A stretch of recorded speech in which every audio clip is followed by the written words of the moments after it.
So my name is Nate Kaufman. I'm from Napa, California. So this is my first year as a grad student at San Francisco State. So what has worked well about the HyFlex experience has been the ability to even consider San Francisco as a possibility living far away. My work keeps me up in Napa in the wine country, and I wouldn't have considered San Francisco State as an option had the HyFlex option not been there. I can't attend a class every day, although I have found attending class in person to be extremely valuable. So the option of having the HyFlex class has been valuable. What's worked well is also having all of the materials available online, as opposed to having lots and lots of papers and textbooks to peruse through and to lug around. That's been very valuable as well. Yeah, some of the difficulties of working through the HyFlex system is that so much of life, as we know it, is based on face-to-face interaction and the processes that go along with that. So obviously, normal human interaction through the HyFlex system, unless you're present in class, is limited and sometimes can become frustrating. You want to be able to talk to somebody or have an interaction, and so you just say, "Oh, forget it," and move on from that piece of learning. The other difficulties, of course, are getting the right questions answered.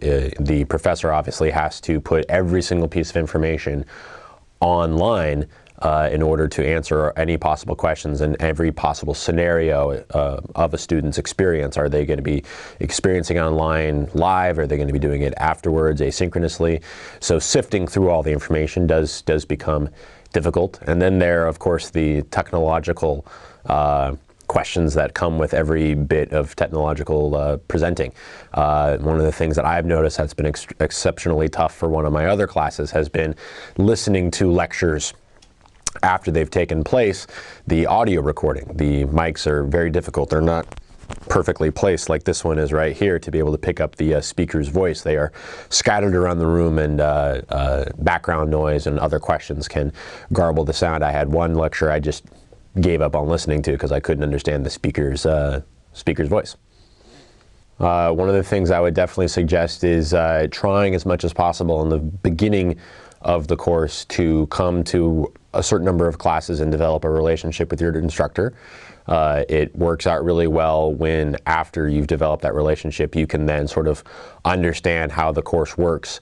In my case, I'm only starting to develop that relationship now after having come to class the last few times and starting to see how certain processes work. If you don't start with a good foundation at the very beginning of understanding all of the objectives of the course, understanding all of the requirements of the course, you'll sort of discover things along the way that you kick yourself saying, "Oh, that would have been a lot easier had I realized that from the very beginning." So establishing a foundation with the live person for the first couple sessions is definitely a big deal.